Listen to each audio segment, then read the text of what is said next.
నమస్తే, welcome to our channel. నేడు తెలంగాణలో దశాబ్ది ఉత్సవాలు జోరుగా జరగబోతూ ఉన్నాయి. ఒకవైపు బీఆర్ఎస్ పార్టీ 9 ఏళ్ళు పరిపాలనలో దశాబ్ది ఉత్సవాలు ఏ విధంగా జరిగాయో మనం చూస్తూ ఉన్నాం. సో ఇవాళ ఏదైతే గన్ పార్క్ చుట్టూ కంచె విధించింది ఇదే కాంగ్రెస్ ప్రభుత్వము.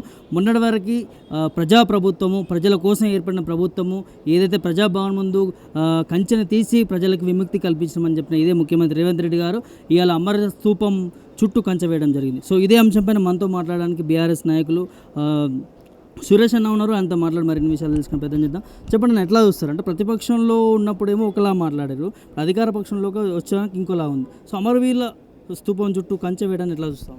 రాష్ట్ర ముఖ్యమంత్రి రాగానే ప్రజాపాలన ప్రజల కోసం ఉన్నాం, బార్కెట్లు తీసేసినాం, ప్రగతి భవన్ ముందర బార్కెట్లు కొట్టేసినాం, ఇంకెప్పుడైనా రావచ్చు, కేసీఆర్ కలవలేదు అని బదనాం చేసిన ఈ ముఖ్యమంత్రి మీరు రోజు కలుస్తా అని చెప్పిండు.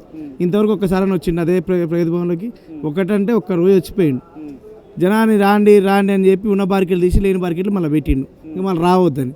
ఇప్పుడు అమరవీర స్తూపం దగ్గర ఆడ పెట్టినవి దాని ముందు అసెంబ్లీ ముందు కూడా బార్కెట్లు పెట్టిండు. ఏదైనా రక్షణ వలయం ఉండదు, కానీ దాన్ని కూడా రాజకీయంగా వాడుకుంది మాత్రం ఈ కాంగ్రెస్ పార్టీ. ఇలా ప్రజాపాలన అన్నప్పుడు బార్కెట్లు లేవన్నప్పుడు స్వేచ్ఛగా రావచ్చు, స్వేచ్ఛగా మాట్లాడన్నప్పుడు ఇవన్నీ ఎందుకు? ఈ అడ్డులు ఎందుకు? ఈ గోడలు ఎందుకు? ఈ పరదాలు ఎందుకు? చేసే కార్యక్రమం చూడవచ్చు కదా, అంత భయం ఎందుకు? తిరగలేని పరిస్థితులు రాష్ట్ర ముఖ్యమంత్రి ఉండు, చీదరించుకుంటుర్రు. ఈ రాజముద్ర లాంటి ఆల్రెడీ కాకతీయ కళాతోరణం చార్మినార్ అనేది ఐకాను, హైదరాబాద్కి ఐకాను, అలాంటి తీసేస్తా అంటేనే చెప్పుతో కొట్టినట్టు సమాధానం చెప్పిర్రు.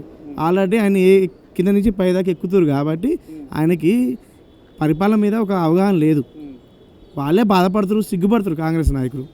ఎందుకు ఇవాళ పెట్టాల్సిన అవసరమే వచ్చింది? గన్ పార్క్ చుట్టూ, అమరవీరుల స్తూపం చుట్టూ కంచె విధించడానికి అవసరమే వచ్చింది అంటే ఇవాళ ఏదైతే క్యాండిల్ రాళ్ళు ఉన్న నేపథ్యంలో పెట్టిరు అనుకోవచ్చు, భయపడుతున్న కూడా అనుకోవచ్చు. రాష్ట్ర ముఖ్యమంత్రి భయపడుతుండు, అభద్రతా భావంతో ఉండు. మొన్నటిదాకేమో నా పదవి ఎట్లా పోయిద్ది, మళ్ళీ నన్ను ఏం చేస్తారు, వచ్చే నెలలో నోటు కేసు ఉంది, లోపడేస్తారట్టుంది, ఇవన్నీ అభద్రతా భావంతో నా మీద ఏమన్నా అవుతుంది. ఇప్పుడు రాజకీయాల్లో చూస్తూనే ఉన్నాం, లేని దెబ్బలు తగిలించుకోవడం, ఇంకోటి చేసుకోవడం, లేని అభద్రతా భావంతో బతుకుతుంది రాష్ట్ర ముఖ్యమంత్రి.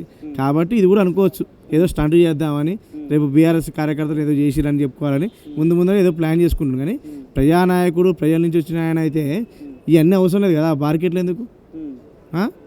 మీ ఆయన పోలీస్ పార్టీలు కావచ్చు, మీ తాత పోలీస్ పార్టీలు కావచ్చు, నువ్వు కూడా పోలీస్ పార్టీ లెక్క బార్కెట్లు పెట్టి ఎవరు రావద్దు, ఎవరు చేయొద్దు అంటే నీ ఇంట్లో పెళ్లి కాదు, నీ మనవడి పార్సాలు కాదు. కాబట్టి కొంచెం ఆలోచన చేసుకోవాలి. నువ్వన్న మాటే కదా, బార్కెట్లు ఉండవు, రావచ్చు పోవచ్చు అని చెప్పినావు కదా. ఇన్కమింగ్ ఉంది, అవుట్ గోయింగ్ ఉంది అన్నది. ఓన్లీ ఇన్కమింగ్ లేదు, అవుట్ గోయింగ్ లేదు. ఈ రాష్ట్ర ముఖ్యమంత్రి ఎలక్షన్ అప్పుడు తిరిగింది, కానీ ఒక మహబూబ్నగర్ జిల్లానే పార్సాలు తిరిగిండు, వేరే జిల్లాలు తిరిగిండా? ప్రజాపాలనే కదా.